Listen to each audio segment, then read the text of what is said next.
El sol que conoces no es el sol que crees.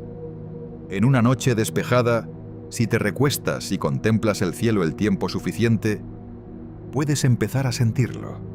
El peso de la distancia, la pura incomprensibilidad de lo que hay ahí afuera. Cada punto de luz es un sol entero, un horno nuclear rugiente que arde a millones de grados, lanzando radiación en todas direcciones durante millones o miles de millones de años. La mayoría de esas estrellas están tan lejos que incluso si una de ellas explotara justo ahora, la luz de esa explosión no nos llegaría hasta Tamer, hasta dentro de decenas de miles de años. El cielo nocturno no es una vista del universo tal como es. Es una composición en capas de cómo solían ser diferentes partes de él, a través de miles de momentos pasados distintos, todos llegando a tus ojos simultáneamente. Es algo genuinamente extraño, con lo que sentarse una vez que lo dejas asentar. La estrella que estás mirando en una parte del cielo podría estar mostrándote su luz de hace 400 años, mientras que la estrella junto a ella en el cielo, que parece igual de cercana, te muestra luz de hace 40.000 años. Aparecen una al lado de la otra. Están separadas en tiempo por todo el lapso de la historia humana, registrada multiplicado muchas veces. La astronomía es la única ciencia donde simplemente mirar tu sujeto es un acto de viaje en el tiempo. Y cuanto más lejos miras, más atrás en el tiempo vas.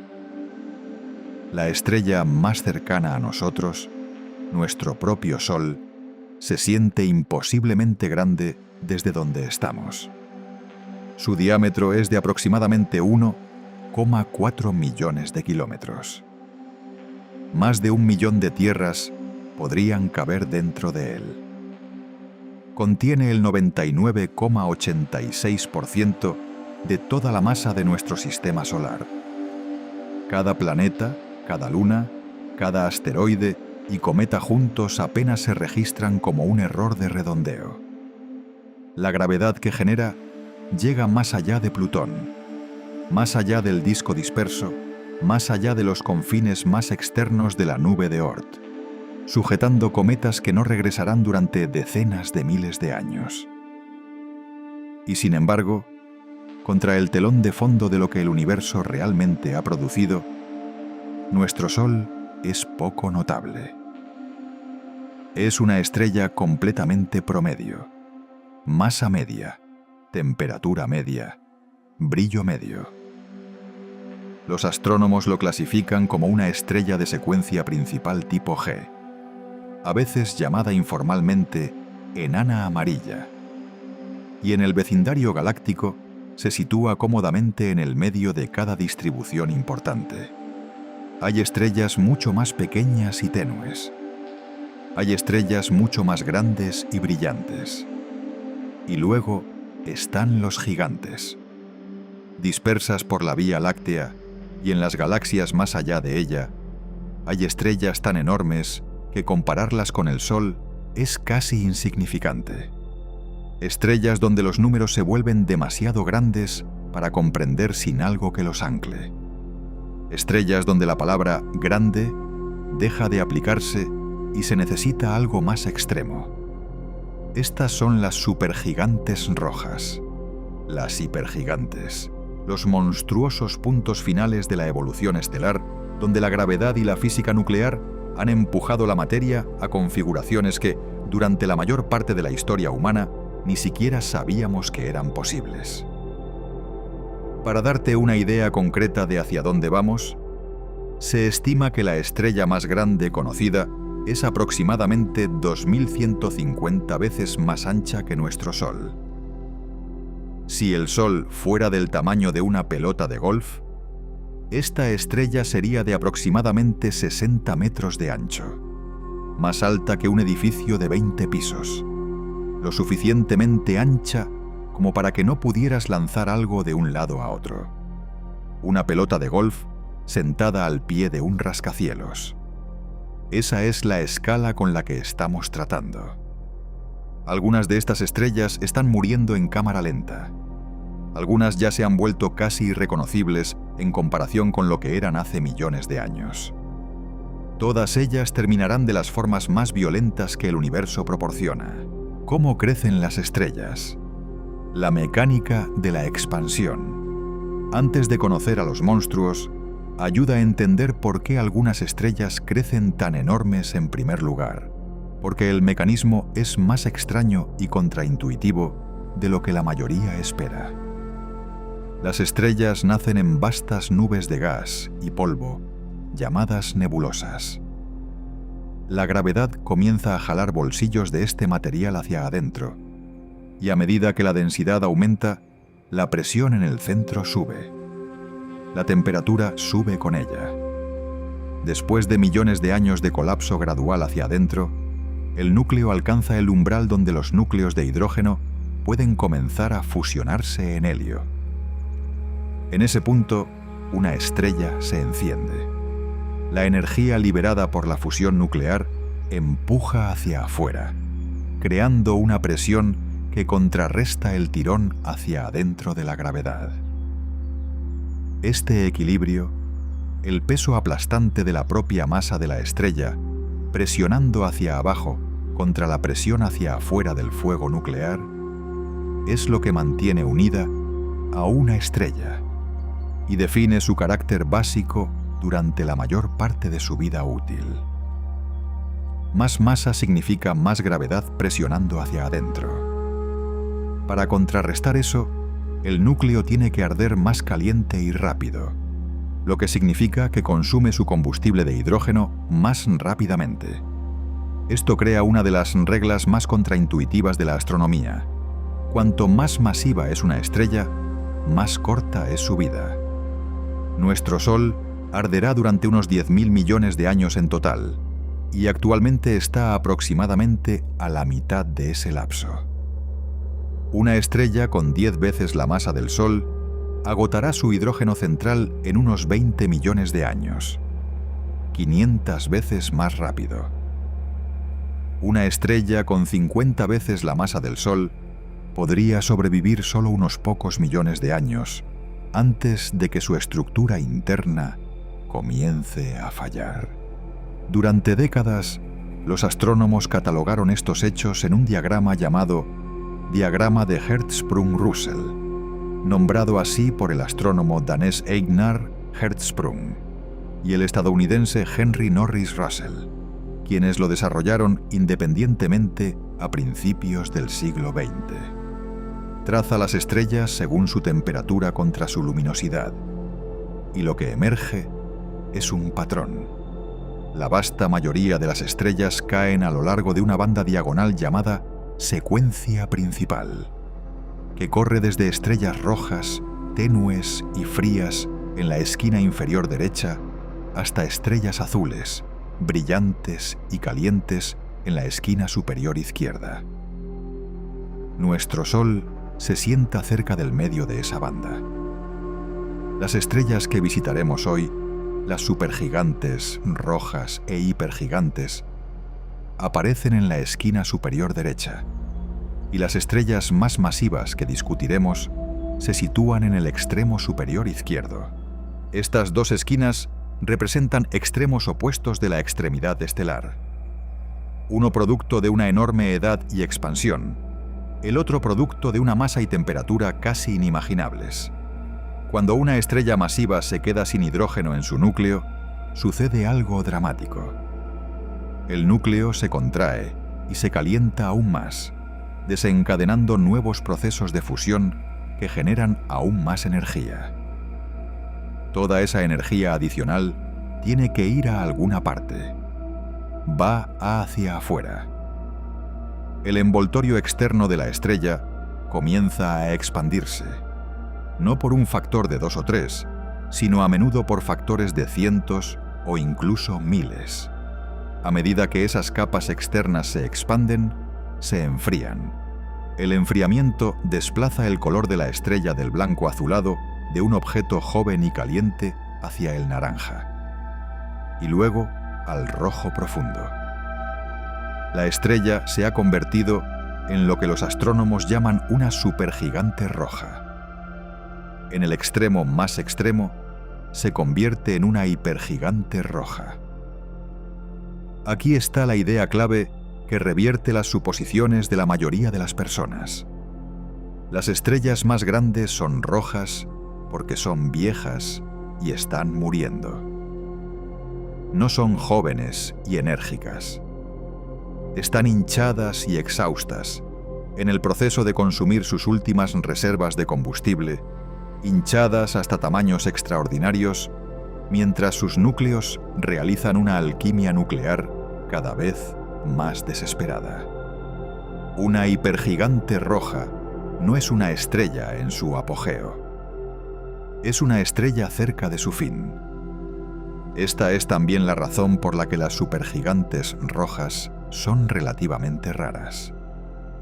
Representan solo una fase breve en la vida total de una estrella masiva, quizás unos pocos cientos de miles de años de un total de varios millones. El universo está lleno de estrellas de secuencia principal modestas y longevas que arderán de manera constante durante miles de millones de años. Las estrellas gigantes, hinchadas y moribundas, están pasando por una ventana estrecha de tiempo, y captar una en ese estado requiere un universo lo suficientemente grande y activo como que en algún lugar, en cualquier momento dado, una de ellas esté en esa fase. El nuestro lo es, y por eso existen, y podemos observarlas. Un problema es que los números involucrados en describir estas estrellas son genuinamente difíciles de mantener en mente, y hay un riesgo real de que todo se vuelva borroso. Para mantener las comparaciones ancladas, ayuda a volver a un solo punto de referencia: la distancia de la Tierra al Sol, unos 150 millones de kilómetros, que los astrónomos llaman una unidad astronómica. El radio del Sol es de aproximadamente 0,005 unidades astronómicas. Las hipergigantes rojas tienen radios de alrededor de 6 a 11 unidades astronómicas.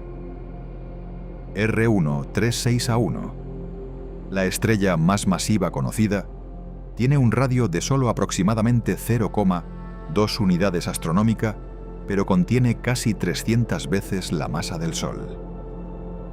El tamaño y la masa cuentan historias muy diferentes, y ambas vale la pena seguir. La estrella Granate, una giganta en nuestro propio patio trasero. A unos 2400 años luz de distancia, en la constelación septentrional de Cefeo, hay una estrella visible a simple vista en buenas condiciones.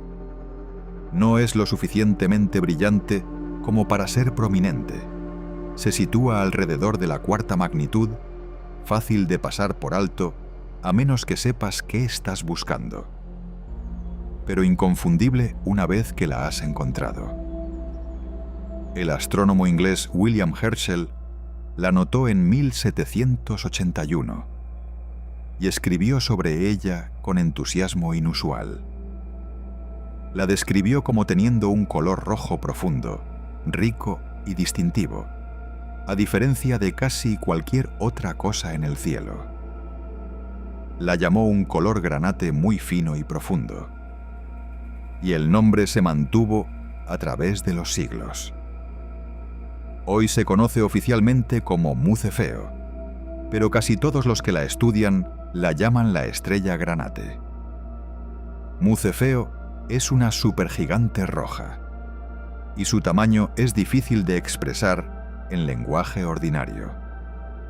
Se estima que su radio está en algún lugar entre 1000 y 1650 veces el del Sol, dependiendo de qué técnica de medición se esté usando y de qué estimación de distancia confíes. El rango en esos números no significa que las mediciones sean poco confiables. Refleja el desafío genuino de medir una estrella que está a 2400 años luz de distancia. No tiene superficie dura, pulsa en tamaño durante meses o años y está parcialmente rodeada por su propio material expulsado. Si se colocara donde está nuestro Sol, la superficie de Mu Cefeo se extendería más allá de la órbita de Marte y se acercaría a la órbita de Júpiter.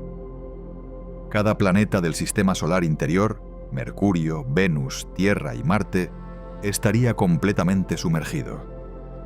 Podrías caber alrededor de 250 millones de soles dentro del volumen que actualmente ocupa.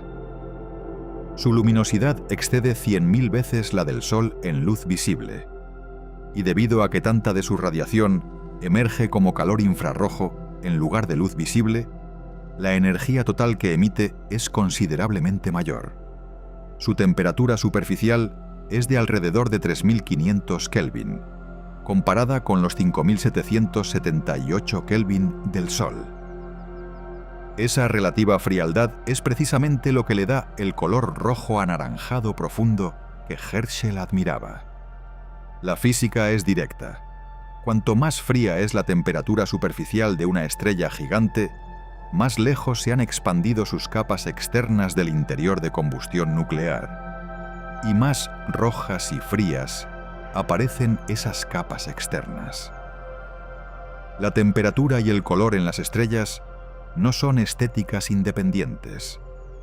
Son el mismo hecho físico, expresado de diferentes maneras. La estrella granate también es una estrella variable, lo que significa que su brillo cambia con el tiempo. Oscila entre aproximadamente magnitud 3,4 y 5,1 durante períodos irregulares de varios cientos de días, pulsando lentamente a medida que su envoltorio externo se expande y contrae. Estas pulsaciones no son ordenadas o predecibles. Son la firma de una estrella en una fase turbulenta de su existencia. Mu Cefeo ya no es la máquina estable de combustión de hidrógeno que alguna vez fue. Su núcleo ahora está fusionando elementos más pesados, trabajando a través de una sucesión de procesos nucleares cada vez más rápidos a medida que se acerca al final de lo que puede sostener. Lo que rodea a la estrella granate añade otra capa. Una capa de polvo y gas se extiende hasta alrededor de 15.000 unidades astronómicas desde el centro de la estrella, más de 200 veces la distancia del Sol a Plutón. Esa capa se ha estado construyendo durante 2.000 o 3.000 años, formada a partir del material que la estrella arrojó a través de su viento estelar, y lleva las firmas moleculares de la química interior de la estrella hacia el medio interestelar circundante. Esto es lo que hacen las estrellas masivas viejas a medida que envejecen. Se deshacen lentamente, dispersando enormes cantidades de material procesado mucho antes de cualquier evento catastrófico final. Mu Cefeo también es una estrella fugitiva.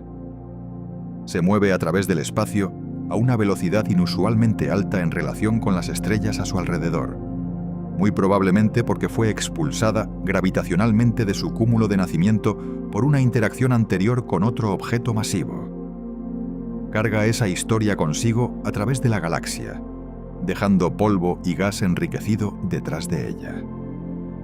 En el contexto más amplio de los extremos estelares, Mu Cefeo es una gigante sustancial, pero no la más grande. Es un punto de partida efectivo, porque está lo suficientemente cerca, y es lo suficientemente brillante como para haber sido conocida durante siglos. Se sitúa en el cielo septentrional, donde una gran fracción de la población mundial puede observarla. E ilustra claramente cómo se ve la categoría de supergigante roja, enorme, variable, muriendo y ya enriqueciendo sus alrededores. Betelgeuse, la estrella que hizo titulares.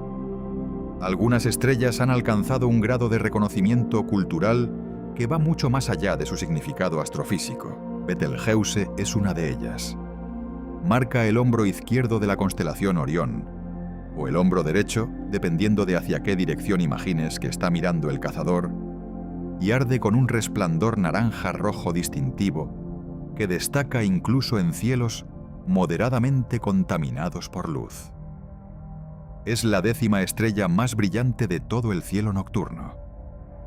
Ha sido nombrada, observada y escrita sobre por civilizaciones que se remontan al antiguo Egipto, Mesopotamia y China clásica. El nombre que la mayoría usa hoy es una corrupción de una frase árabe que se refiere a la mano o la axila del gigante, filtrada a través de varios siglos de traducción medieval en la que las letras árabes fueron mal leídas y el significado se desvió considerablemente del original. Betelgeuse se sitúa a unos 650 años luz de la Tierra, convirtiéndola en la supergigante roja más cercana a nuestro sistema solar. Esa proximidad la ha convertido en una de las estrellas más intensamente estudiadas del cielo.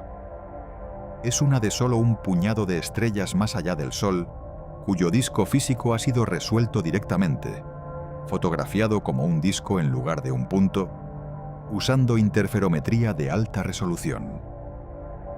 Su radio es de aproximadamente 700 a 1000 radios solares, dependiendo de la época y la técnica.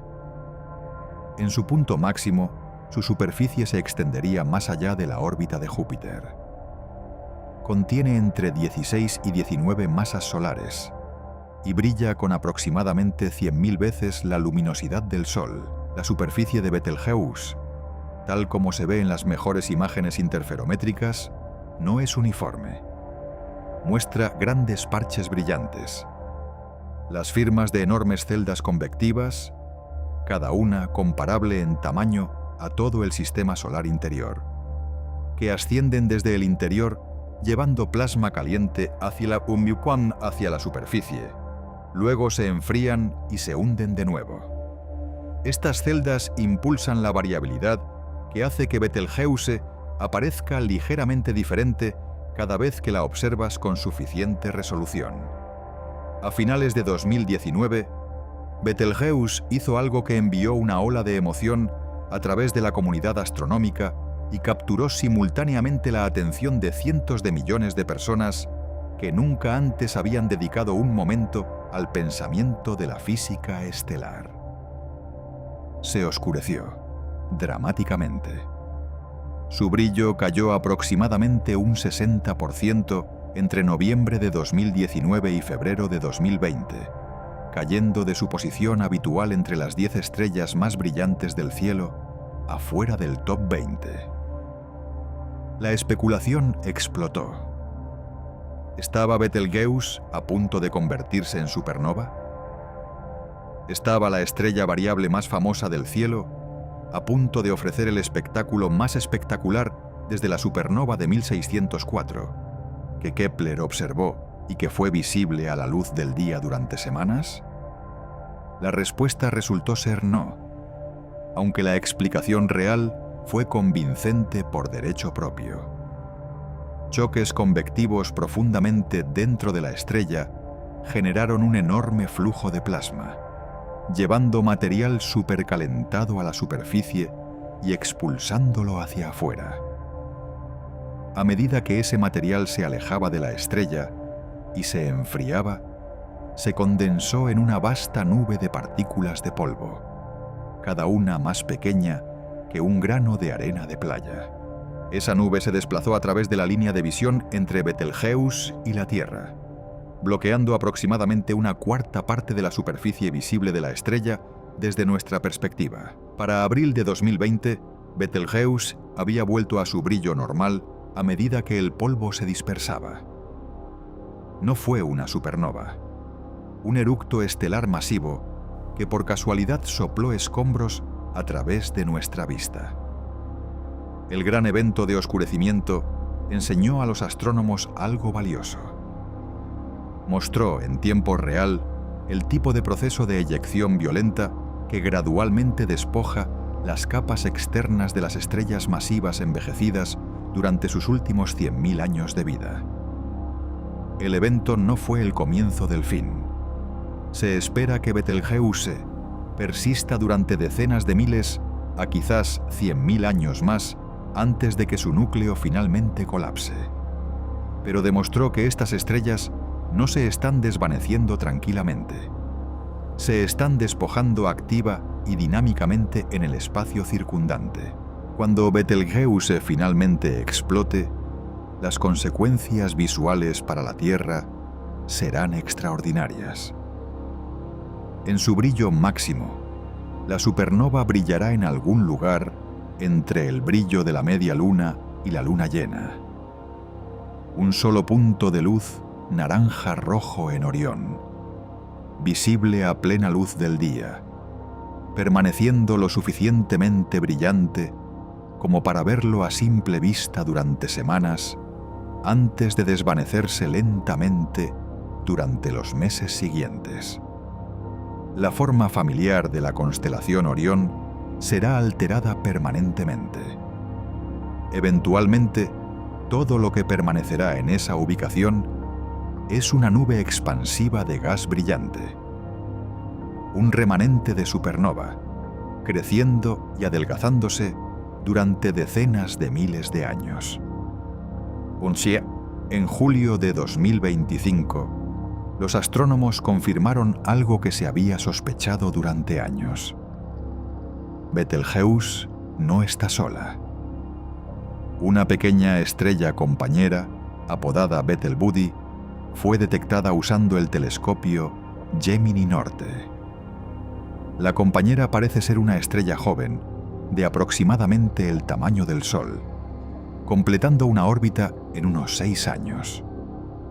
Su presencia explica algunas de las variaciones de brillo de período más largo de Betelgeuse que anteriormente habían resistido la explicación, y plantea nuevas preguntas sobre cómo podría desarrollarse la eventual supernova. Betelgeuse ha sido estudiada intensivamente durante décadas y todavía está revelando nuevas capas. Baby Canis Majoris, el monstruo del Gran Perro.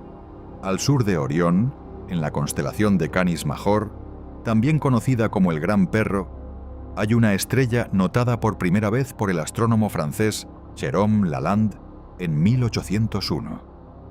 La registró como un objeto de séptima magnitud y siguió adelante.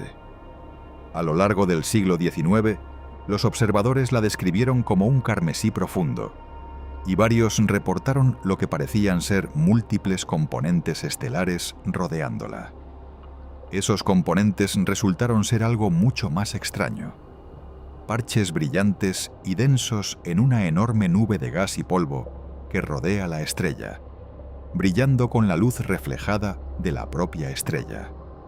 VY Canis Majoris, o VYGMA, es una de las estrellas más extremas jamás catalogadas. Con un radio de aproximadamente 1420 veces el del Sol, su diámetro se extiende a través de unos 13 unidades astronómicas. Esa es la distancia entre el Sol y Saturno medida de un lado a otro.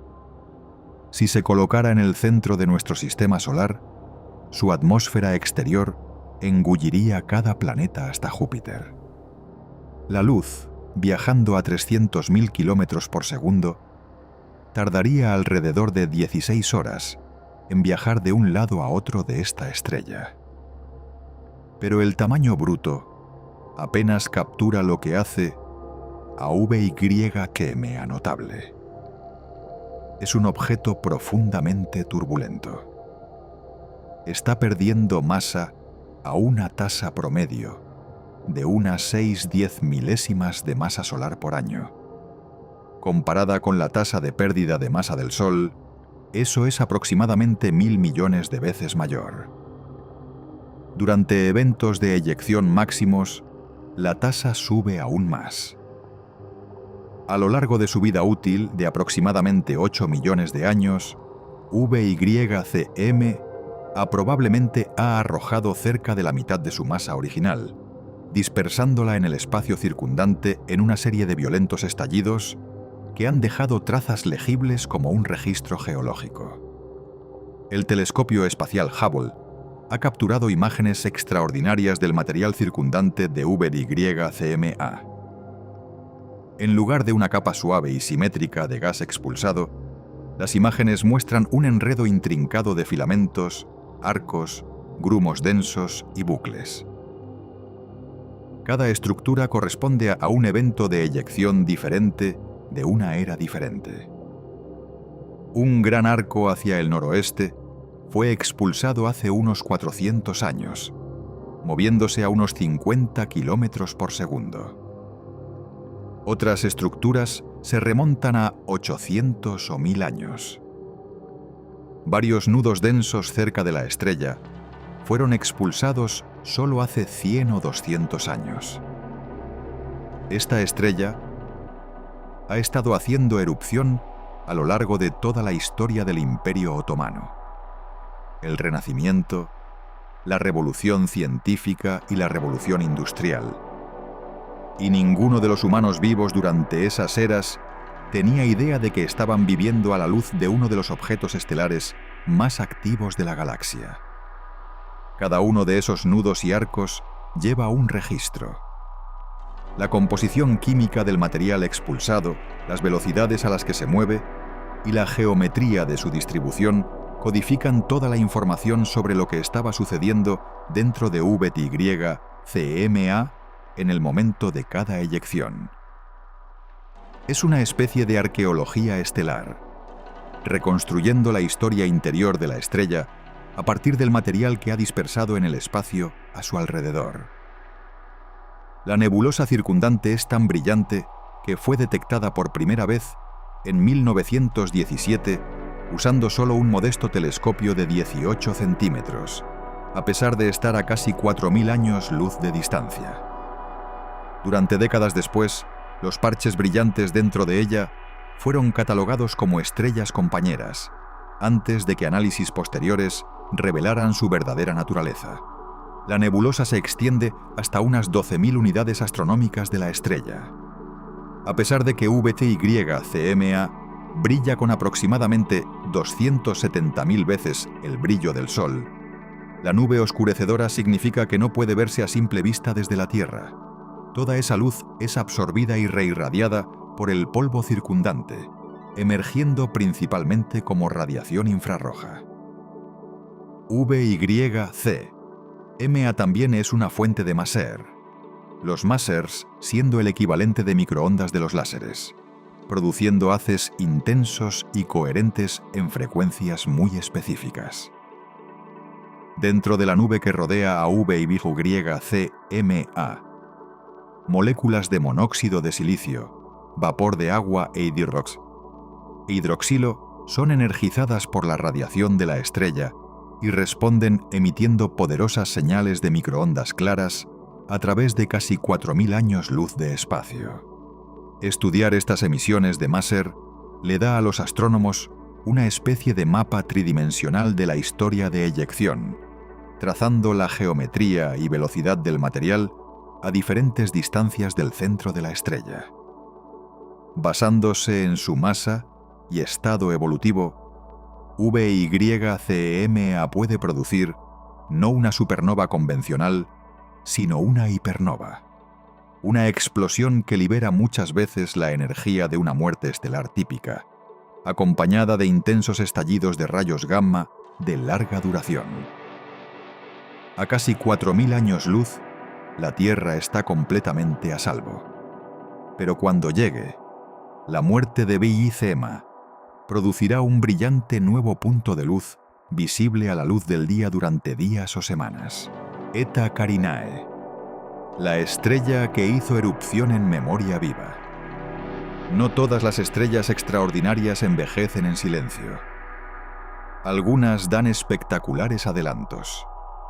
En la constelación austral de Carina, aproximadamente a 7.500 años luz de la Tierra, hay un sistema estelar binario llamado Eta Carinae. La estrella primaria es uno de los objetos más masivos y luminosos de la Vía Láctea, estimada entre 100 y 150 masas solares, ardiendo con aproximadamente 5 millones de veces la luminosidad del Sol. A diferencia de las supergigantes rojas frías, la primaria de Eta Carinae es extremadamente caliente y compacta. Su temperatura superficial es de alrededor de 25.000 Kelvin y su radio es de solo unos pocos cientos de veces el del Sol. Lo que le falta en volumen físico lo compensa con creces en producción de energía bruta. Lo que hace a Eta Carinae extraordinaria en el contexto de la historia estelar es un evento que los astrónomos presenciaron en tiempo real. Entre 1837 y 1856, el sistema sufrió una serie de erupciones violentas. En 1843 se convirtió brevemente en la segunda estrella más brillante de todo el cielo nocturno, superada solo por Canopus. A pesar de estar a 7.500 años luz de distancia. La gente en el hemisferio sur podía verla sin ninguna ayuda óptica. Luego se desvaneció de nuevo durante los años siguientes. Este evento, ahora conocido como la Gran Erupción, liberó energía comparable a una supernova, y sin embargo, la estrella sobrevivió. Durante la erupción, se estima que entre 10 y 20 masas solares de material fueron expulsadas en apenas unas décadas. El material de esa erupción todavía se está expandiendo hacia afuera hoy, y es claramente visible en imágenes telescópicas modernas. La nebulosa homúnculo, una estructura de 2 lóbulos de gas y polvo expulsado que se asemeja a un maní o un reloj de arena desde el ángulo correcto. Contiene los escombros de esa explosión del siglo XIX, expandiéndose a unos 650 kilómetros por segundo. Cada lóbulo abarca varios meses luz de ancho. Toda la estructura ha sido extensamente estudiada con Hubble y otros instrumentos, y se erige como el estallido estelar violento no supernova, más directamente documentado en la astronomía histórica. ¿Por qué Eta Carinae hizo erupción de la manera en que lo hizo? Todavía no se comprende completamente. El modelo más ampliamente aceptado involucra a la compañera binaria, que orbita la primaria en una elipse altamente alargada, acercándose y alejándose cada 5,54 años. Se cree que las interacciones gravitacionales y radiativas en el acercamiento más cercano impulsan las inestabilidades que causan estas eyecciones de masa. La primaria está operando en o por encima del límite de Eddington, el umbral en el que la presión de radiación excede la gravedad, y lo hace periódicamente de maneras que resisten el modelado simple. Eta Carinae es considerada una de las principales candidatas en la galaxia para la próxima hipernova. Cuando explote, el estallido resultante de rayos gamma, si está orientado hacia la Tierra, podría causar daños significativos a la capa de ozono. No un evento de extinción a esta distancia, pero una razón genuina para mantenerla bajo estrecha vigilancia. Es el vecino que ya ha demostrado una tendencia al comportamiento extremo. Uy Scuti y el problema de la medición. Durante años, el título de la estrella más grande conocida fue sostenido con confianza por Uy Scuti, una hipergigante roja en la constelación de Scutum, el escudo, situada a unos 5.900 años luz de la Tierra. Catalogada por primera vez en 1860 en el Observatorio de Bonn, atrajo poca atención durante la mayor parte del siglo siguiente. Luego, mejores mediciones de su tamaño angular y distancia estimada sugirieron un radio de alrededor de 1.700 veces el del Sol, y alcanzó un nivel de reconocimiento público que superó con creces el de la mayoría de los objetos astrofísicos. Videos e infografías se difundieron ampliamente. Se convirtió en el ejemplo de referencia para mostrar cuán pequeño es realmente nuestro Sol. Los números hacían presentaciones convincentes. Si Scuti tenía un radio de 1.700 radios solares, se extendería más allá de la órbita de Júpiter. Alrededor de 5.000 millones de soles podrían caber dentro de ella. La luz tardaría unas 7 horas en viajar alrededor de su ecuador una vez. Los números eran genuinamente asombrosos y no estaban inventados. Eran los mejores disponibles en ese momento.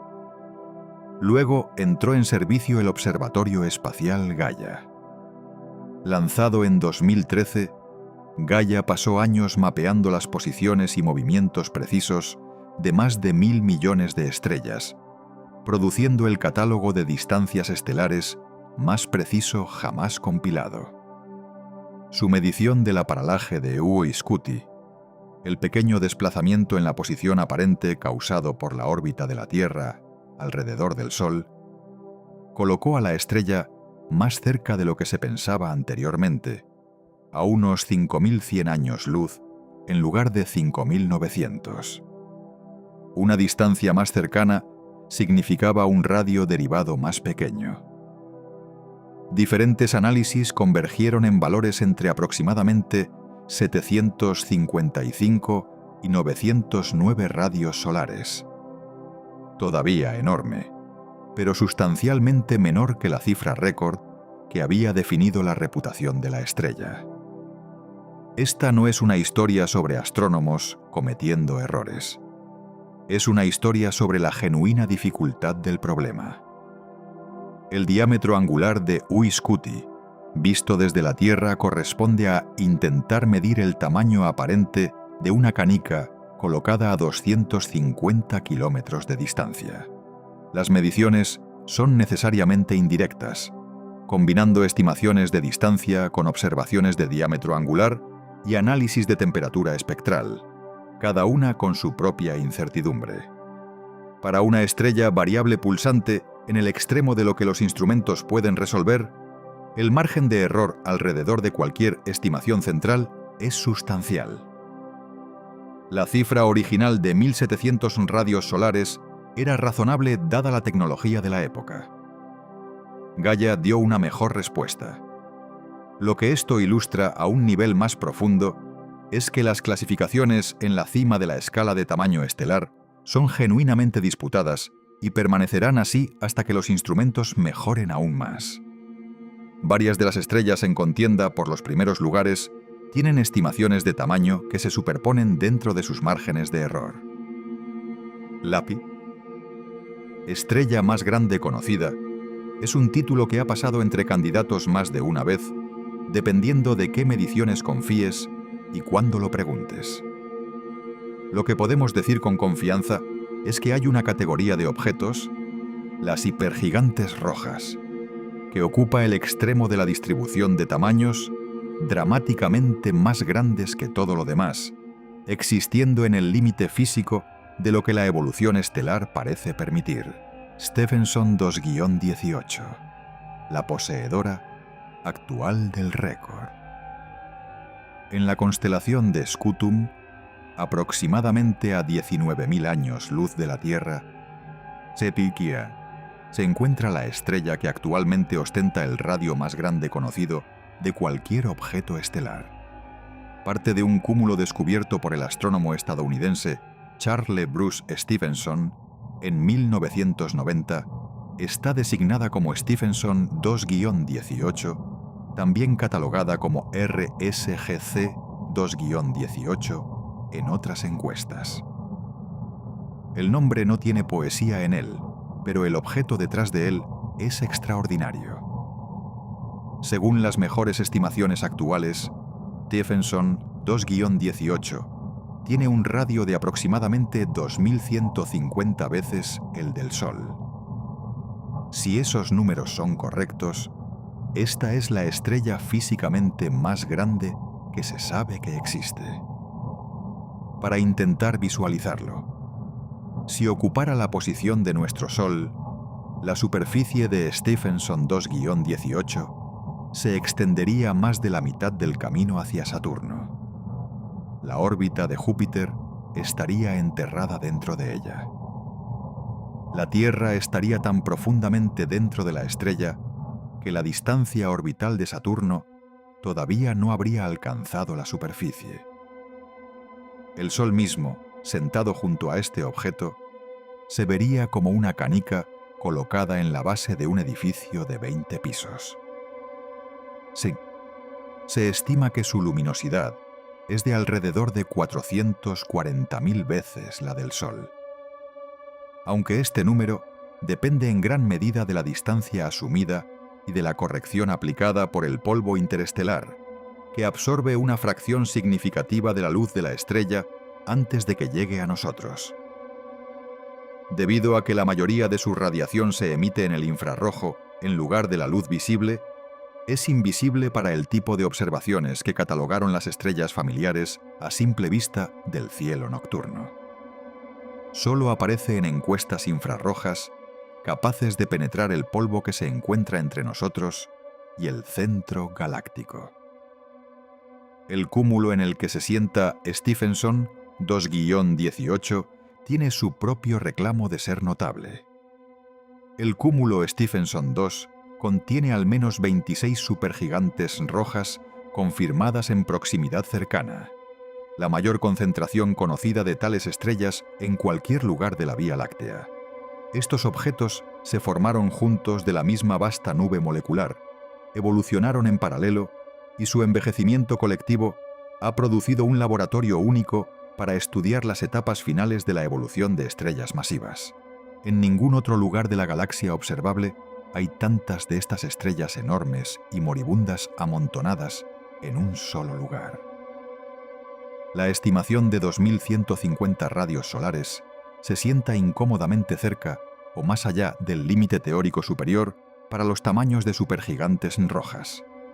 Los modelos actuales de evolución estelar sugieren que el envoltorio exterior de una supergigante roja se vuelve demasiado débilmente unido para permanecer coherente por encima de unos 1500 a 2000 radios solares. Más allá de eso, las capas externas deberían dispersarse en lugar de continuar expandiéndose. Si la estimación actual es correcta, Stephenson 2-18 o excede ligeramente ese techo teórico, los modelos necesitan ajuste, o ambos. Esta tensión productiva impulsa la investigación en curso, y la estrella es un objetivo clave para la próxima generación de grandes telescopios con capacidad infrarroja. UQG64, una giganta en otra galaxia. La mayoría de las estrellas que hemos discutido hoy y viven en la Vía Láctea. Pero nuestra galaxia no está sola. Orbitándola como satélite está la Gran Nube de Magallanes, una galaxia compañera más pequeña, a unos 163.000 años luz de distancia, visible desde el hemisferio sur como una mancha tenue cerca del polo celeste sur. Contiene cientos de millones de estrellas, y entre ellas hay una hipergigante roja que ocupa un lugar significativo en la historia de la observación estelar. WAG64 se encuentra en la constelación de Dorado, en lo profundo de la Gran Nube de Magallanes. Se estima que su radio es de aproximadamente 1540 radios solares, colocándola cómodamente entre las estrellas más grandes conocidas, aunque la incertidumbre en este número es sustancial. Diferentes análisis abarcan un amplio rango. Está rodeada por un toro de polvo denso que absorbe la mayor parte de su luz visible, haciéndola accesible principalmente en observaciones infrarrojas. En 2024, astrónomos usando el interferómetro del telescopio muy grande en Chile produjeron la primera imagen interferométrica directa de una estrella fuera de la Vía Láctea. El sujeto de esa observación histórica fue WOHG64. La imagen resultante resolvió la estructura del toro de polvo que rodea la estrella, confirmando su geometría alargada y orientación de polo hacia arriba. Este fue un hito genuino. La primera vez que cualquier objeto estelar en otra galaxia había sido resuelto directamente, hecho posible por la línea de base extraordinaria del interferómetro y la relativa proximidad de la Gran Nube de Magallanes comparada con galaxias más distantes. WOHG64 también parece estar experimentando una transición dramática. Observaciones que abarcan 3 décadas mostraron un cambio notable en su variabilidad alrededor de 2014, y algunos investigadores interpretan la evidencia espectroscópica como un cambio de una fase de supergigante roja a una fase de hipergigante amarilla, una configuración más caliente y compacta en la que las capas externas dejan de expandirse y comienzan a contraerse. Otros análisis disputan esto, y a partir de 2026 el debate permanece activo y sin resolver. Esto convierte a WUOHGE 64 en una de las estrellas individuales más intensamente observadas en cualquier galaxia externa. Una ventaja práctica de su dirección extragaláctica es que todas las estrellas dentro de la Gran Nube de Magallanes están esencialmente a la misma distancia de la Tierra, eliminando la principal fuente de incertidumbre de distancia.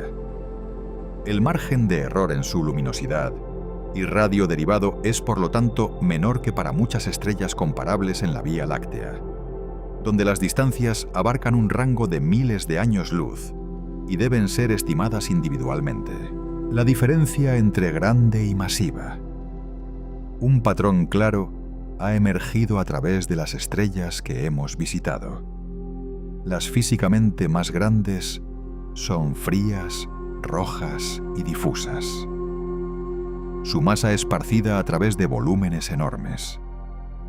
Pero hay una distinción crucial entre una estrella que es grande por volumen y una estrella que es masiva por contenido total. Y estas dos cualidades apuntan en direcciones completamente opuestas cuando se empujan a los extremos. Las hipergigantes rojas como Be, Cema y Stephenson 2-18 contienen aproximadamente 15 a 30 masas solares esparcidas a través de volúmenes miles de millones de veces más grandes que el Sol. Las capas externas de estas estrellas están tan finamente pobladas de gas que la densidad promedio en esas regiones es menor que la atmósfera terrestre al nivel del mar. Estas estrellas son, paradójicamente, menos densas que el aire que estás respirando en sus regiones más externas, a pesar de contener decenas de veces la masa del Sol. Su enormidad es una consecuencia de la expansión al final de la vida, no de la acumulación. Las estrellas más masivas concentran su masa en un paquete compacto y ferozmente energético. Su presión de radiación impide que el envoltorio externo se expanda como lo hace el de una estrella fría. Permanecen físicamente compactas incluso mientras derraman cantidades inimaginables de energía. Aparecen azul blancas, no rojas, porque sus superficies están a decenas de miles de grados en lugar de unos pocos miles. Esta distinción se sienta en el corazón de un concepto llamado el límite de Eddington, nombrado así por el astrofísico británico Arthur Eddington, quien desarrolló la física relevante a principios del siglo XX. A medida que una estrella se vuelve más masiva, genera más luminosidad. Esa luminosidad lleva presión de radiación, la luz empujando físicamente hacia afuera sobre el gas de la estrella. Por encima de cierto umbral de masa, la presión de radiación supera el tirón hacia adentro de la gravedad y comienza a soplar las capas externas. La estrella ya no puede acumular más material. Las estimaciones tradicionales colocaban este techo en alrededor de 150 masas solares. Entonces los astrónomos encontraron una estrella que parece pesar casi 300 masas solares. R136A1, la estrella que no debería existir. A unos 163.000 años luz de la Tierra, dentro de la nebulosa de la Tarántula en la Gran Nube de Magallanes, hay un denso cúmulo de estrellas jóvenes, calientes y azules, llamado R136. Cuando fue catalogado por primera vez, los astrónomos pensaron que podría ser una sola estrella, conteniendo quizás 1000 masas solares. Tan extrema que parecía violar todo lo conocido sobre la física estelar. Fue solo en 1985, cuando la interferometría de Speckle permitió resolver el cúmulo en componentes individuales, que el objeto más extremo dentro de él, R136A1, resultó ser una estrella individual lo suficientemente notable por sí misma. R136A1 es actualmente la estrella más masiva y luminosa conocida por la ciencia. Se estima que su masa es de alrededor de 291 masas solares. Al nacer, puede haber pesado entre 320 y 350 masas solares. Brilla con una luminosidad de aproximadamente 7,2 millones de veces la del Sol. Su temperatura superficial excede los 46.000 Kelvin, más de 8 veces más caliente que el Sol, razón por la cual arde como un punto azul blanco en lugar del rojo profundo típico de las hipergigantes.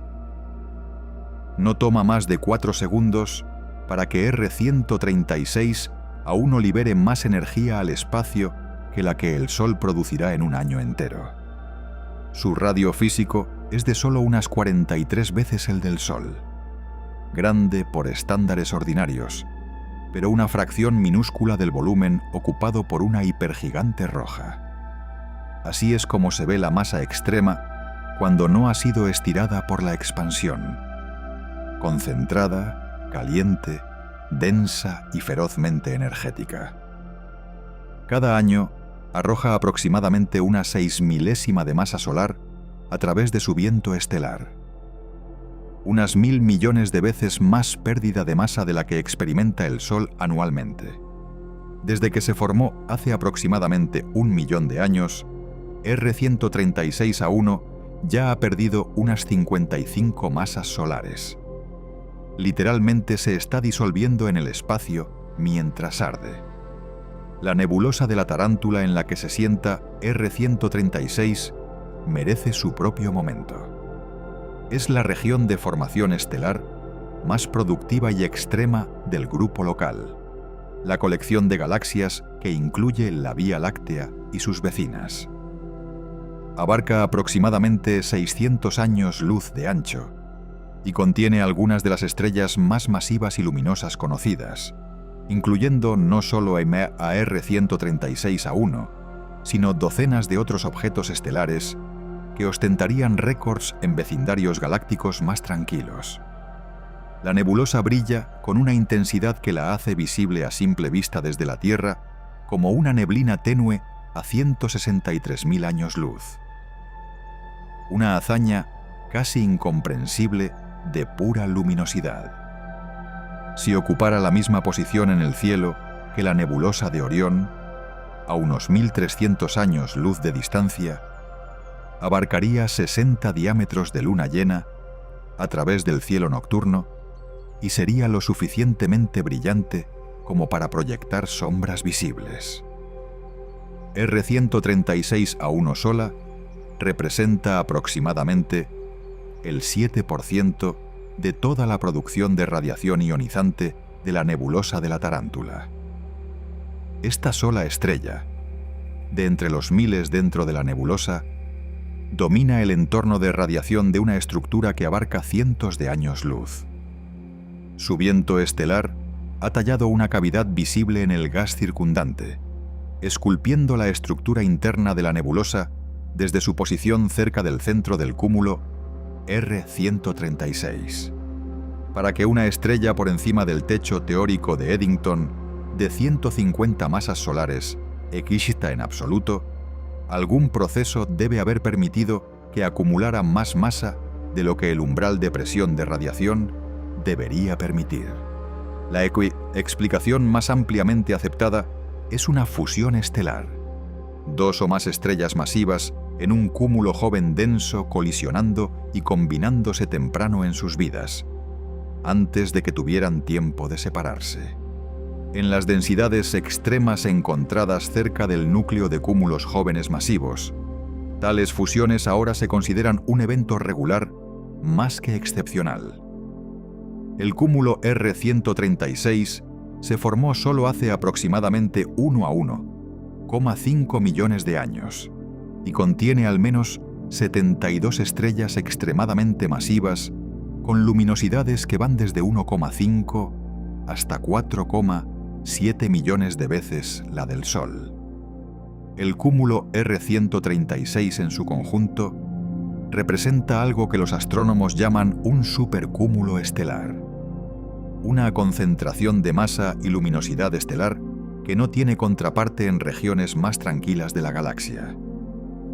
En brazos espirales más típicos como el que ocupa nuestro sistema solar, las estrellas masivas se forman en grupos más pequeños y dispersos separados por años luz.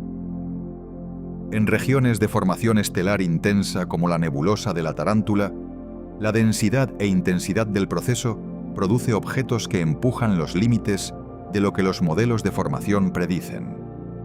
El cúmulo R136 empaqueta más masa y más luminosidad en un volumen más pequeño que casi cualquier estructura comparable conocida en el grupo local. La propia nebulosa de la Tarántula merece una pausa, porque su escala pone incluso a R136A1 en contexto. La nebulosa es una región H2, una vasta nube de gas de hidrógeno energizada por la radiación ultravioleta de estrellas jóvenes y calientes dentro de ella, causando que el hidrógeno brille con una emisión característica rojiza rosada. Abarca aproximadamente 600 años luz de ancho, lo que significa que la luz tarda 600 años en cruzar de un lado a otro.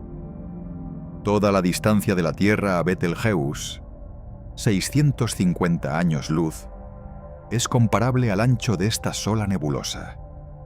Dentro de ese volumen, la formación estelar ha estado ocurriendo durante millones de años, produciendo múltiples generaciones de estrellas y cúmulos estelares, cada uno enriqueciendo el gas a su alrededor con los productos de la evolución estelar y desencadenando rondas adicionales de compresión y colapso. La nebulosa toma su nombre de su apariencia en fotografías de larga exposición, donde los enredados filamentos brillantes y los oscuros carriles de polvo forman un patrón que los astrónomos del siglo XIX pensaron que se parecía a las patas de una araña. Fue notada por primera vez como un objeto nebuloso por Nicolas Louis de Lacaille en 1751 durante su levantamiento del cielo austral desde el Cabo de Buena Esperanza, y ha sido estudiada continuamente desde entonces, creciendo en significancia con cada generación de instrumentos que ha volcado su atención allí. Solo el telescopio espacial Hubble ha producido docenas de imágenes de campo profundo de diferentes regiones dentro de ella, cada una revelando nuevos niveles de complejidad. Cúmulos dentro de cúmulos, pilares de gas siendo erosionados por estrellas cercanas, frentes de choque donde remanentes de supernova están colisionando con gas más denso y objetos estelares jóvenes tan recientemente formados que todavía no han soplado las nubes de polvo en las que nacieron.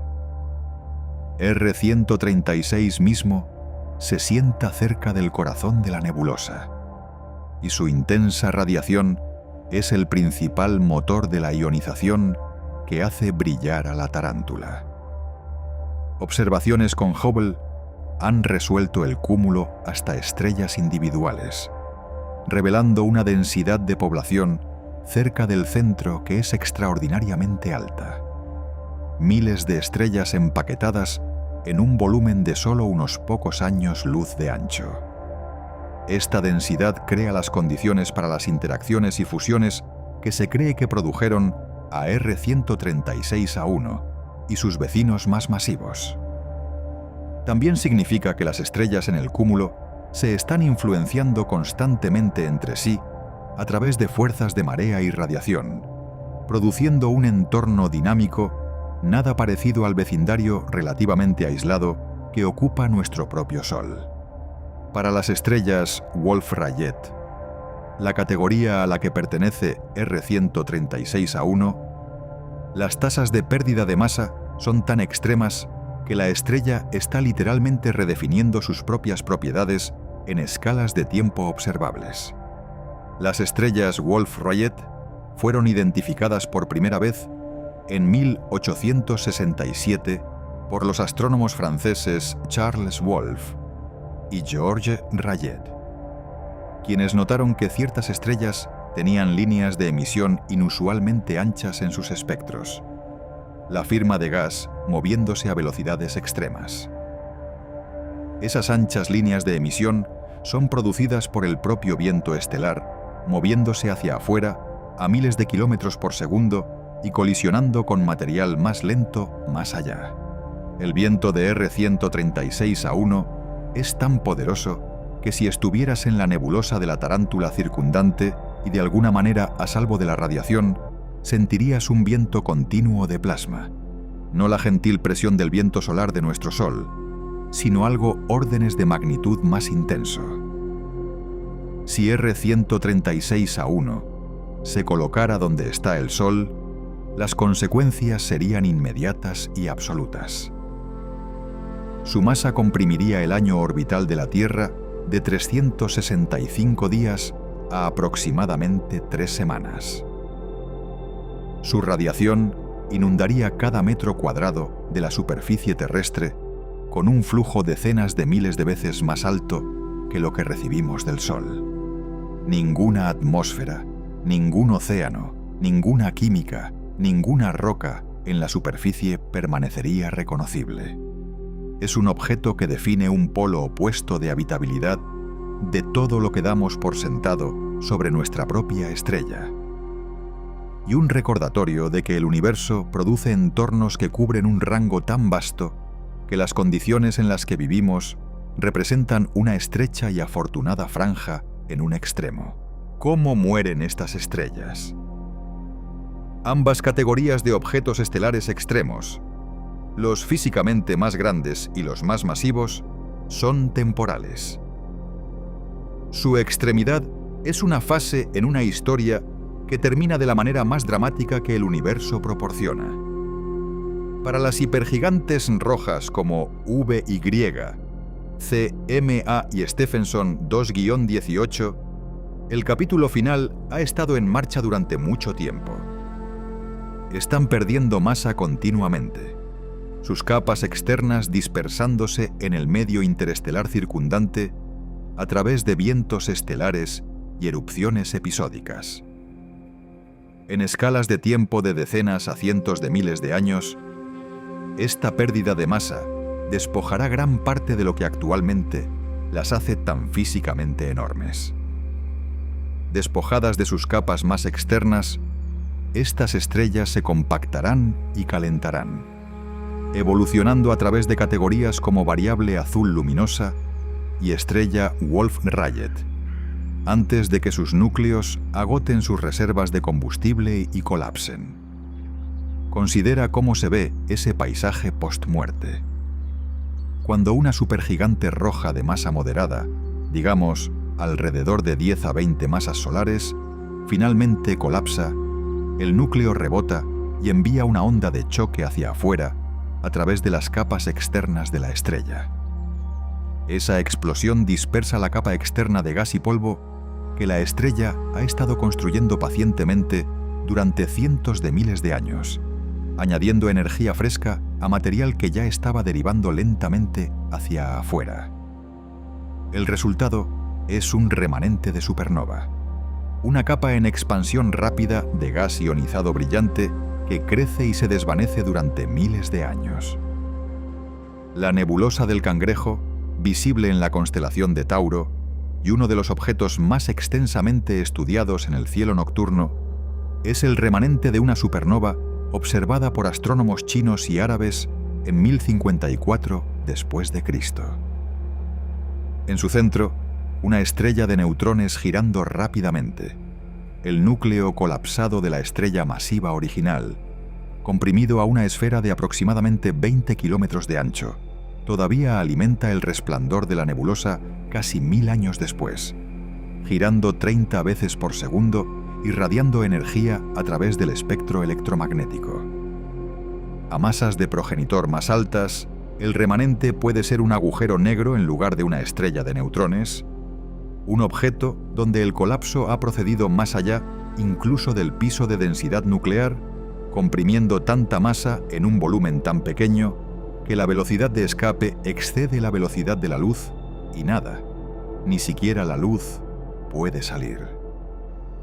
Los agujeros negros de masa estelar formados de esta manera típicamente contienen entre 3 y unas pocas decenas de masas solares. Son invisibles por sí mismos, detectables solo a través de su influencia gravitacional sobre la materia circundante. Jalando gas de una estrella compañera cercana hacia un disco de acreción que brilla intensamente en rayos X, o traicionando su presencia a través del lenteo gravitacional de la luz de fondo.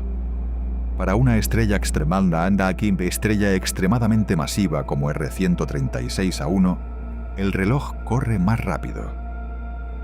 Dentro de quizás 2 o 3 millones de años, su núcleo habrá procesado hidrógeno, helio, carbono, oxígeno, neón y silicio en sucesión, construyendo capas de elementos progresivamente más pesados en una secuencia que se acelera dramáticamente a medida que se acerca al final.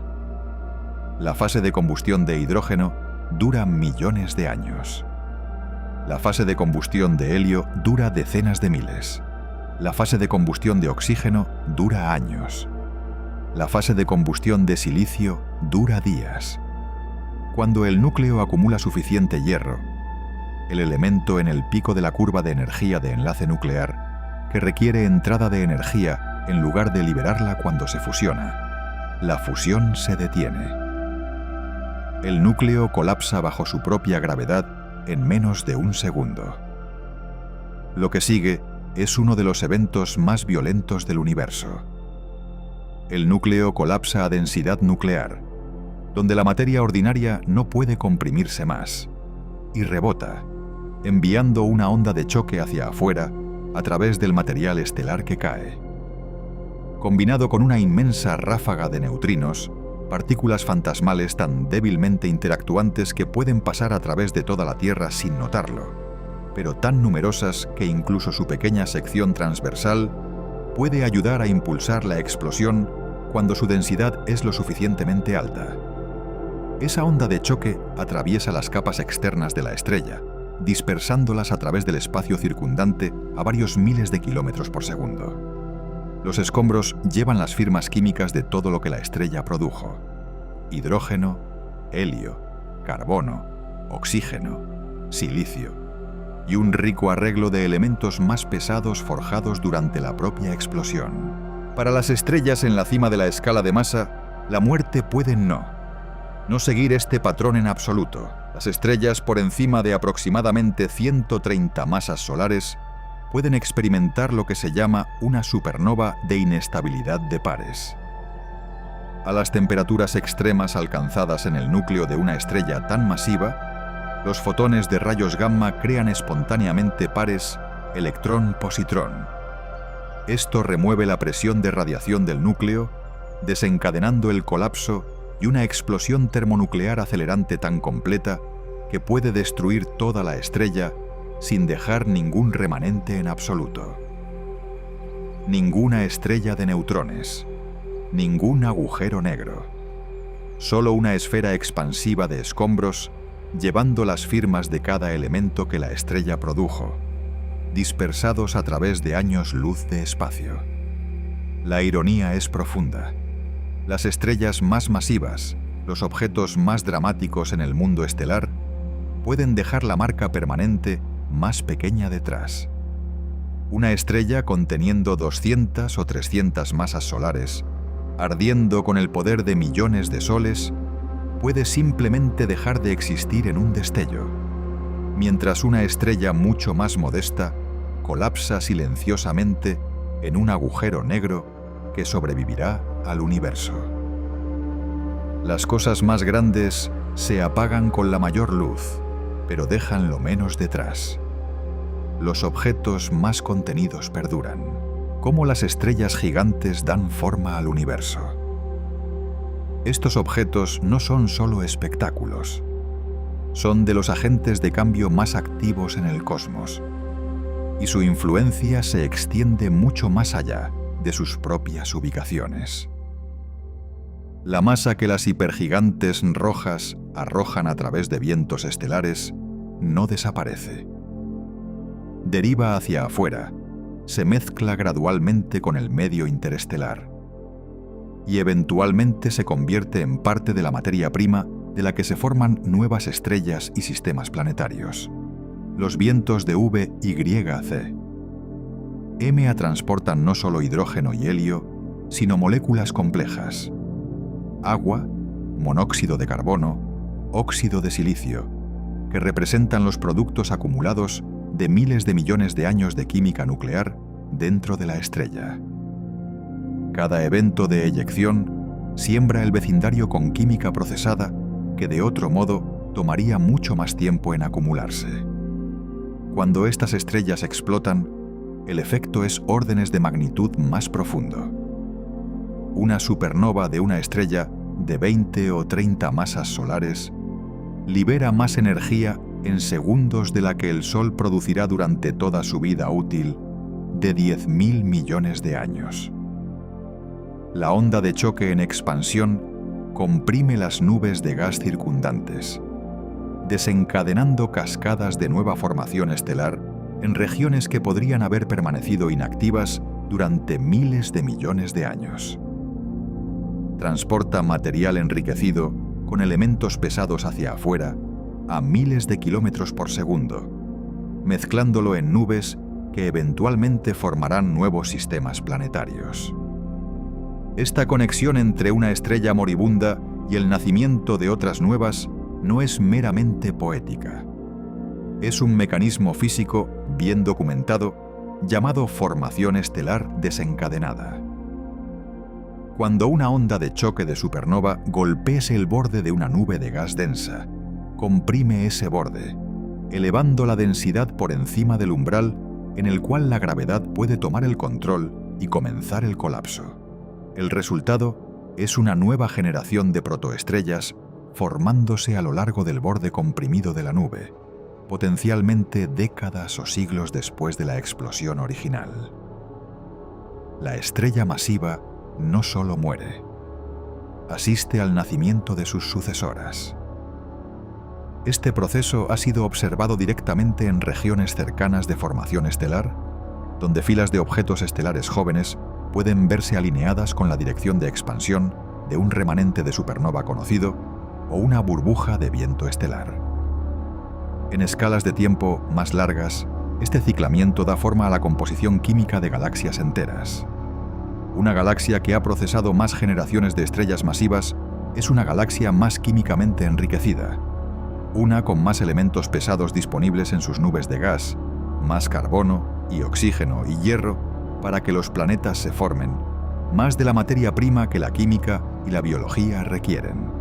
Nuestra propia Vía Láctea tiene unos 13.500 millones de años, y durante ese tiempo ha procesado enormes cantidades de hidrógeno a través de sucesivas generaciones de estrellas masivas, construyendo la abundancia de elementos pesados que permitió, entre otras cosas, que un planeta rocoso se formara en una órbita hospitalaria para el agua líquida hace unos 4.500 millones de años.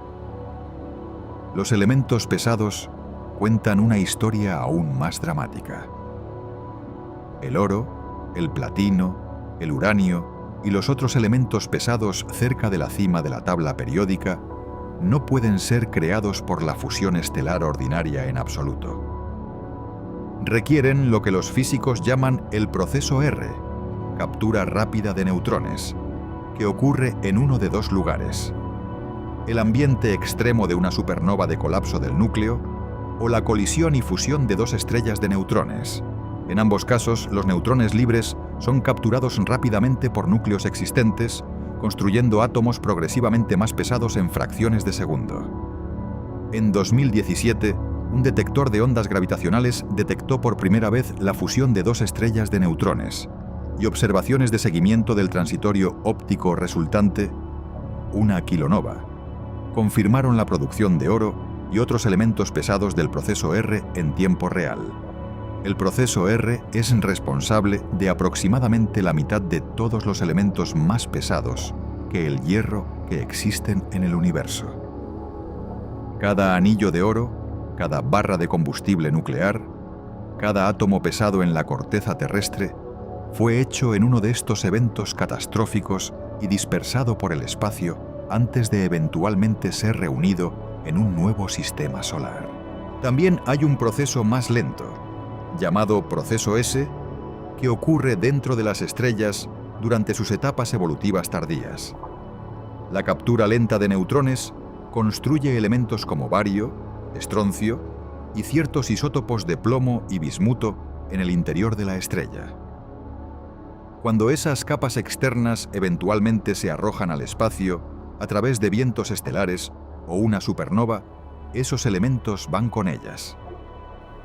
El proceso S y el proceso R juntos dan cuenta de todo el rango de abundancias de elementos pesados observadas en el universo, y ambos dependen de estrellas masivas viviendo, muriendo y distribuyendo sus contenidos.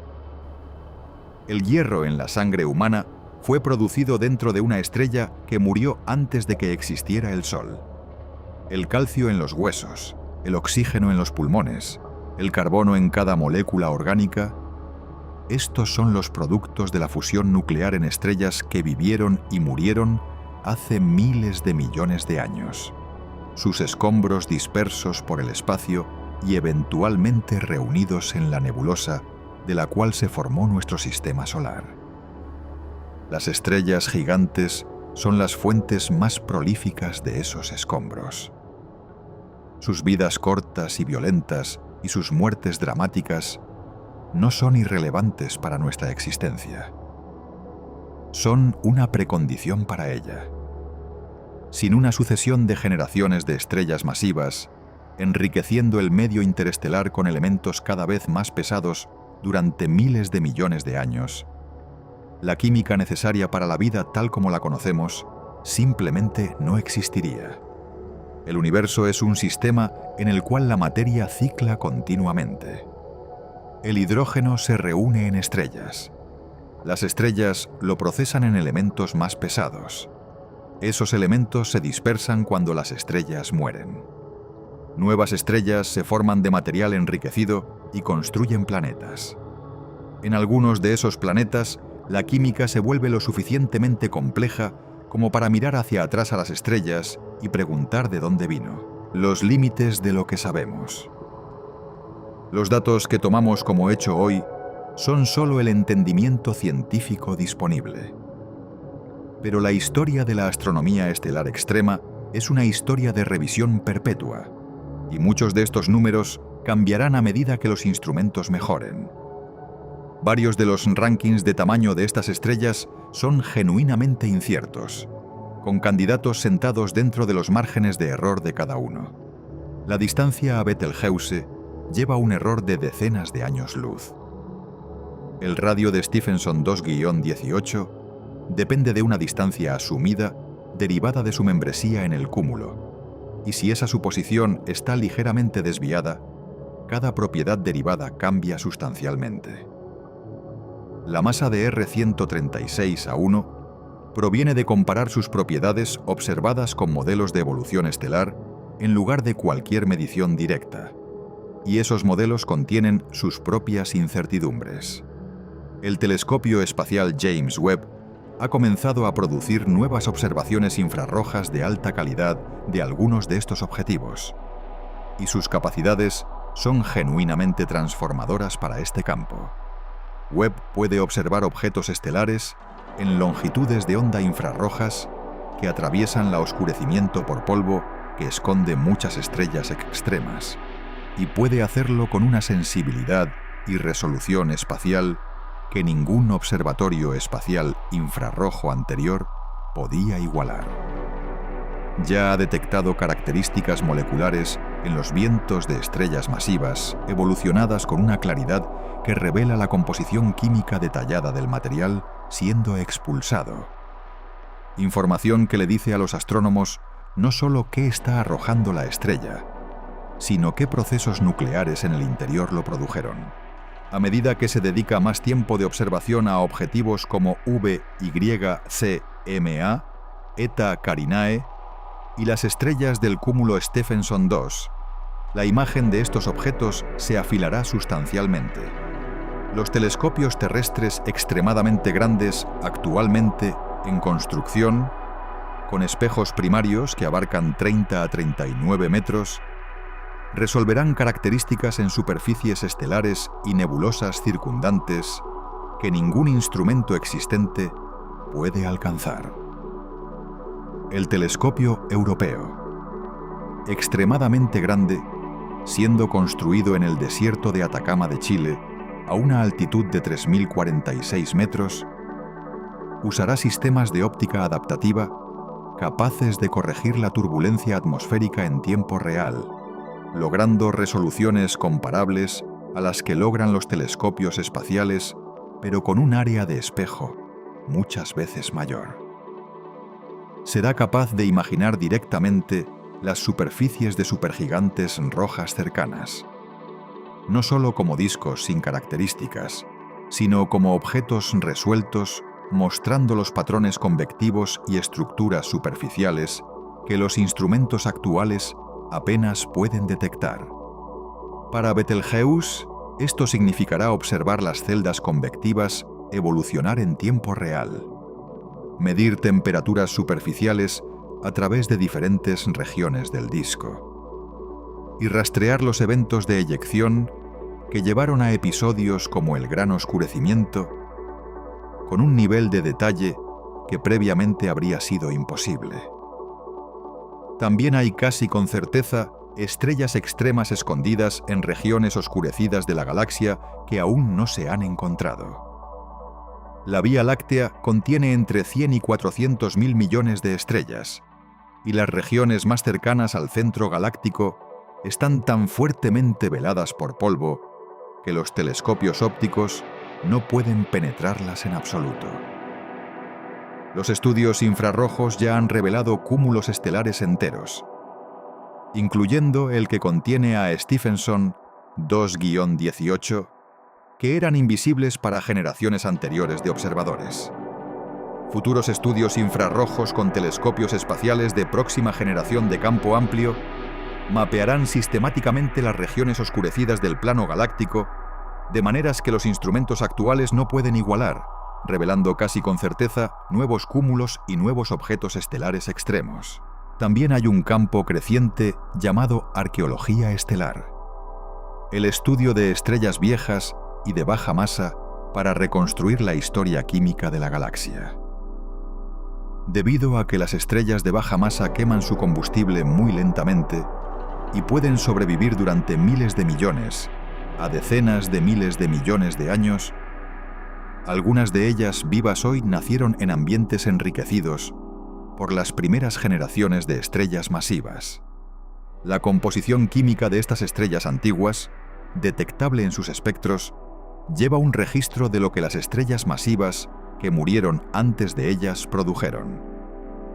Al analizar grandes números de estrellas muy viejas y de baja metalicidad, los astrónomos pueden reconstruir la historia de enriquecimiento de la galaxia una generación de estrellas masivas a la vez. En este sentido, los gigantes que hemos estado discutiendo han dejado sus huellas digitales no solo en nebulosas y agujeros negros, sino en los espectros de las estrellas más antiguas que aún brillan. Un registro permanente de su existencia codificado en la química de sus sucesoras. Lo que puede decirse con confianza es que los objetos descritos aquí representan los extremos conocidos de la escala estelar, que son genuinamente notables de maneras que van mucho más allá de números impresionantes, y que la ciencia de entenderlos está muy viva y en curso. Cada nueva observación añade complejidad a la imagen en lugar de simplificarla. Y cada nueva generación de instrumentos revela capas que la generación anterior no podía ver.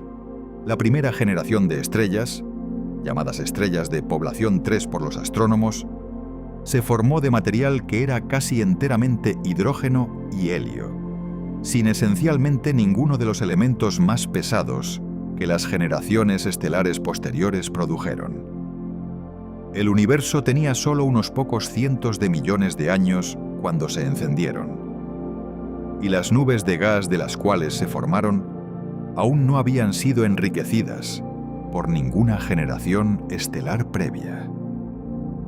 No había carbono, no había oxígeno, no había silicio, no había hierro. Ninguno de los elementos más pesados que actúan como fuentes de opacidad en envoltorios estelares e influyen en cómo las estrellas se forman y evolucionan. Sin estos elementos más pesados, los procesos de enfriamiento que normalmente limitan qué tan grande puede llegar a ser un fragmento de nube de gas antes de colapsar en una estrella eran mucho menos efectivos. En una nube de hidrógeno y helio puros, los mecanismos que permiten que el gas irradie calor y se enfríe, un paso necesario en la fragmentación en objetos estelares individuales, son mucho más débiles que en gas enriquecido. Las primeras nubes formadoras de estrellas pueden haber colapsado como fragmentos masivos individuales en lugar de fragmentarse en docenas de estrellas más pequeñas. El resultado fue probablemente una generación de objetos mucho más masivos que cualquier cosa que observemos en el universo actual. Los modelos sugieren que las estrellas de población 3 podrían haber alcanzado cientos de masas solares, posiblemente hasta los miles bajos, antes de que el límite de Eddington y la presión de radiación detuvieran el crecimiento adicional. Eran extraordinariamente luminosas, ardiendo a temperaturas superficiales mucho más altas que las estrellas masivas de hoy, emitiendo torrentes de radiación ultravioleta que comenzaron a reionizar el hidrógeno neutral circundante, un proceso llamado reionización cósmica que transformó la estructura a gran escala del universo entre aproximadamente 150 millones y 1.000 millones de años después del Big Bang. Esta era cuando las primeras estrellas se encendieron e inundaron el universo con radiación ionizante por primera vez. Es uno de los períodos menos comprendidos en la historia cósmica, precisamente porque esas estrellas se han ido y las señales que dejaron son difíciles de detectar a través de 13.000 millones de años luz. Las estrellas de población Trewes agotaron su combustible en quizás unos pocos millones de años. Un parpadeo geológico en tiempo cósmico. Cuando murieron, sembraron el universo por primera vez con los elementos más pesados sobre los cuales cada generación estelar subsiguiente ha construido. El carbono, el oxígeno, el nitrógeno, las materias primas de la química orgánica, entraron en el medio interestelar de esas primeras explosiones de supernova y comenzaron a mezclarse en nubes de gas que formarían la segunda generación de estrellas. Cada generación subsiguiente nació en material ligeramente más enriquecido, quemó ligeramente diferente y murió para enriquecer el medio aún más. Las estrellas de población 3 se han ido todas ahora, dispersas e indetectables como individuos, pero iniciaron la cadena de enriquecimiento que eventualmente llevó a las estrellas de población 1 como el Sol, a planetas rocosos, a océanos y a la vida. Las hipergigantes rojas y las estrellas masivas extremas son, en un sentido muy real, las herederas de un proceso que esos gigantes invisibles primero pusieron en marcha hace más de 13.000 millones de años. Las estrellas más grandes que podemos observar hoy son casi con certeza más pequeñas que las estrellas más grandes de la primera generación, porque el universo de hoy es más rico en los elementos más pesados que hacen los envoltorios estelares más densos y más fácilmente sopladas. Los monstruos que podemos ver son, por los estándares del universo temprano, modestos. Los verdaderos gigantes de la historia cósmica están más allá de nuestra observación directa, visibles solo en el legado que dejaron atrás en la composición química de todo lo que existe. El telescopio espacial James Webb es actualmente una de las principales herramientas siendo usadas para buscar las firmas de las estrellas de población 3, buscando la emisión característica de hidrógeno y helio en los espectros de las galaxias más tempranas conocidas, sin las características de elementos más pesados que indicarían que ha ocurrido el enriquecimiento estelar.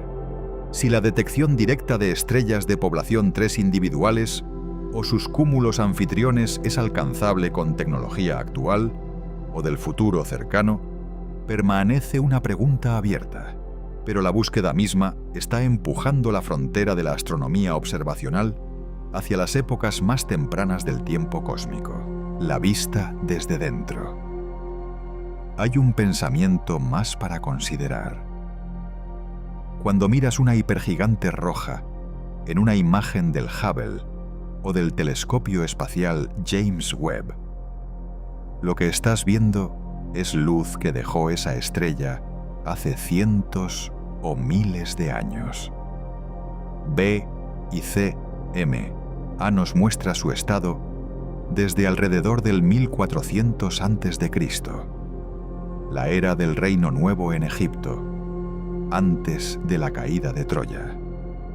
La Betelgeuse visible esta noche es la Betelgeuse de aproximadamente 1375 después de Cristo, la era de Chaucer y la peste negra. Stephenson 2 a 18 a 19.000 años luz muestra condiciones de hace unos 17.000 años. Un tiempo cuando los seres humanos eran todavía principalmente cazadores-recolectores nómadas, cuando las capas de hielo que se convertirían en el Mar del Norte todavía estaban intactas. El universo que observamos es un compuesto de diferentes pasados, todos llegando simultáneamente.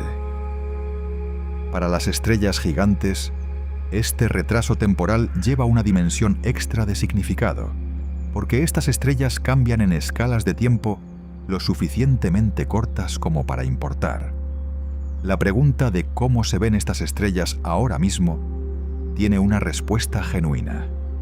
Simplemente no la recibiremos durante mucho tiempo. Piensa en lo que realmente significaría acercarse a una de ellas.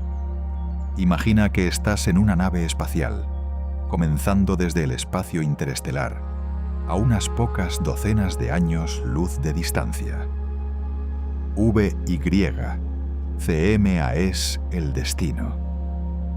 Al principio es un punto, más brillante que las otras estrellas en esa dirección, más profundo en color, pero todavía solo un punto. A medida que te acercas durante años de viaje, a velocidades muy por encima de cualquier cosa que hayamos logrado, comienza a cambiar. El punto toma un tamaño perceptible. El color se profundiza de naranja a un rojo rico y saturado. El disco se resuelve, no nítido y limpio como un planeta visto a través de un telescopio, sino de bordes suaves, ligeramente difuso, el límite entre estrella y nebulosa circundante no del todo claro. Antes incluso de llegar al borde de la nebulosa que rodea a VYCMA, notarías algo inusual en tus instrumentos. El medio interestelar, normalmente casi vacío, un puñado de átomos por centímetro cúbico, comenzaría a espesarse. La densidad de gas de hidrógeno subiría, luego subiría de nuevo. Estarías entrando en las faldas más externas y más difusas del material que esta estrella Psholu ha estado arrojando durante los últimos 1000 años.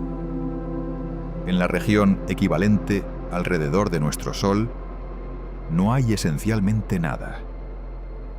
El viento solar lo ha barrido limpio y el medio interestelar circundante es escaso. Aquí, en la región equivalente alrededor de VYCMA, estarías volando a través de una nube cada vez más densa de gas molecular, granos de polvo y las firmas de eventos de eyección violentos llevados hacia afuera por el viento estelar. Las moléculas en esta nube, vapor de agua, monóxido de carbono, monóxido de silicio, serían detectables en instrumentos espectroscópicos como huellas dactilares químicas distintivas. Sabrías, incluso antes de que el disco de la estrella creciera para llenar tu vista, que te estabas acercando a algo extraordinariamente activo. Aún más cerca, y el disco comienza a llenar una porción significativa de la vista frontal. Ahora puedes distinguir estructura en la nebulosa circundante, los arcos y nudos de material expulsado de siglos de erupciones, algunos de ellos brillando en débiles líneas de emisión, otros silueteados contra el resplandor más brillante detrás de ellos. Las moléculas emisoras de Maser en la nube circundante serían invisibles a tus ojos, pero audibles como un aullido intenso en detectores de microondas. El toro de polvo, opaco a la luz visible, se mostraría solo en infrarrojo. Un anillo oscuro rodeando un núcleo ardiente. A medida que el disco se expande para llenar todo el cielo frente a ti, ya no te estás acercando a una estrella en el sentido convencional. Estás entrando en un ambiente. Los fotones que golpean tu nave no son los fotones de un solo haz llegando de una fuente distante. Vienen de todas las direcciones frente a ti, de toda la vasta superficie de una estrella de cientos de millones de kilómetros de ancho. La presión de radiación sola, incluso a esta distancia, estaría empujando contra ti. El viento estelar de UVCMA, más denso y rápido que cualquier cosa que nuestro Sol produzca, sería un viento de frente constante de plasma, magnetizado y estructurado, llevando los remanentes moleculares del interior de la estrella hacia afuera a cientos de kilómetros por segundo. Pasando a través del borde externo de la nebulosa circundante, entrarías en una región de polvo y gas denso que sería opaca a longitudes de onda visibles. La luz directa de la estrella se cortaría. A tu alrededor habría solo el resplandor rojo anaranjado, opaco del polvo calentado. Toda la nebulosa iluminada desde dentro por la energía absorbida y reirradiada de la estrella. Estaría caliente. La temperatura del polvo aquí es de alrededor de 800 Kelvin, lo suficientemente caliente como para brillar en infrarrojo, lo suficientemente caliente como para sentirse como calor intenso, aunque el gas sea demasiado fino, para conducir esa energía eficientemente. Emergiendo del borde interno de la nebulosa hacia la región cercana a la fotosfera de la estrella, el ambiente cambiaría por completo. El polvo ha sido destruido aquí, temperaturas demasiado altas para que las partículas sólidas sobrevivan, el material roto de nuevo en gas y plasma. La fotosfera de BUICMA se sienta a unos 3500 Kelvin en su superficie externa, pero el gradiente de opacidad es poco pronunciado. No hay un límite limpio. Notarías el gas espesándose gradualmente a lo largo de miles de kilómetros, la luz viniendo no de frente, sino de todas partes a tu alrededor simultáneamente, la fuente de iluminación convirtiéndose en el medio mismo. En la fotosfera, los movimientos convectivos serían visibles como enormes parches brillantes y oscuros, cada celda abarcando distancias comparables al espacio entre la Tierra y la Luna. Estarías observando plasma ascendiendo y cayendo en ondas de cámara lenta a través de un área de superficie millones de veces más grande que cualquier planeta, impulsado por corrientes de convección que se mueven a cientos de kilómetros por segundo según nuestros estándares, pero son glacialmente lentas en relación con el propio tamaño de la estrella.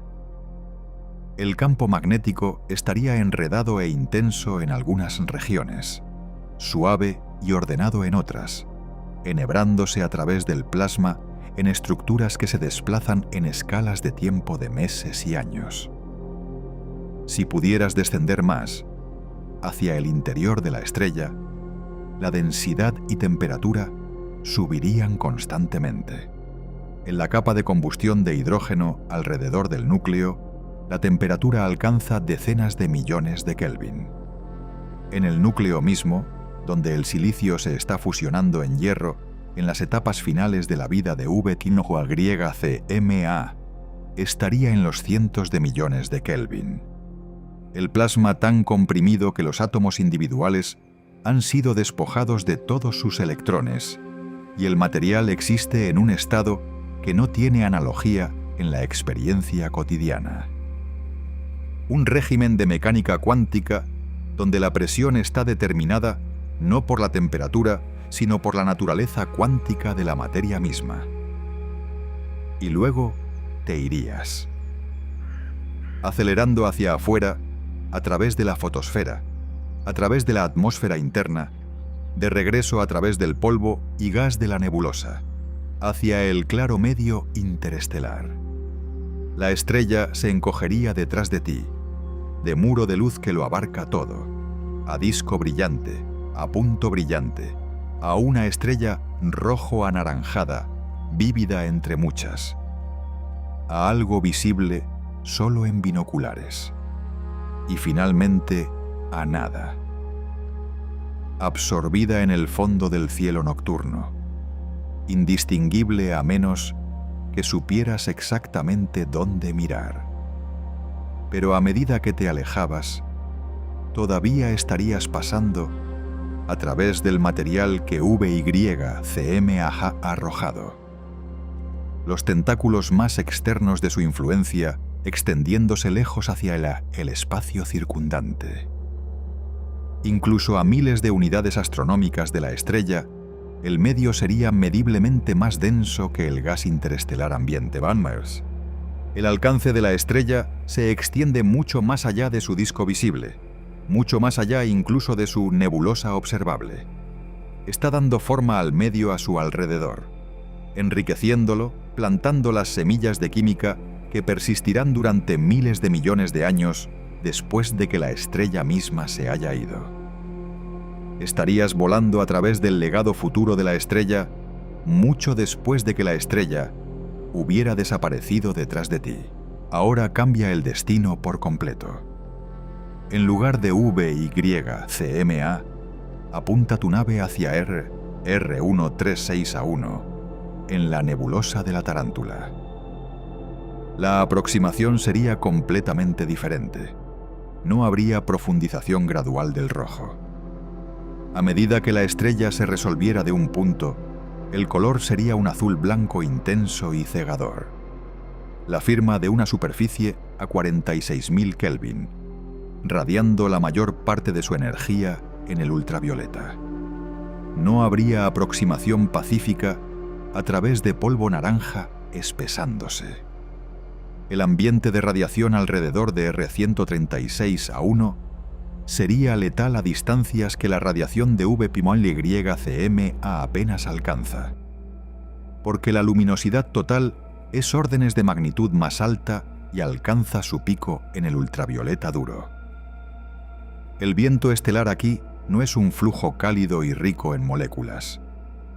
Es un vendaval de plasma completamente ionizado moviéndose a varios miles de kilómetros por segundo, lo suficientemente denso y energético como para haber tallado la cavidad visible en la nebulosa de la Tarántula. Acercarse a R136A1 significaría aproximarse a una de las fuentes puntuales más energéticas del grupo local. A la misma distancia a la que Betelgeuse se sienta de la Tierra, R136A1 eclipsaría la luna llena muchas veces y sería claramente visible a la luz del día incluso sin ninguna ayuda óptica. La nebulosa de la Tarántula a su alrededor brillaría a través del cielo como las secuelas de una explosión, que en un sentido es una región del espacio que ha sido bombardeada continuamente con radiación ultravioleta y energía cinética durante más de 1 millón de años. La comparación entre los dos vuelos nos dice que extremo, en términos estelares, no significa una cosa. significa al menos dos cosas muy diferentes, apuntando en direcciones opuestas, ambas más allá del alcance de la intuición ordinaria. El universo es incomprensiblemente grande, y sus objetos más extremos nos recuerdan, cada vez que los examinamos cuidadosamente, que nuestros instintos sobre tamaño y escala son simplemente inadecuados para la tarea. Estas estrellas no son excepciones a las leyes de la física.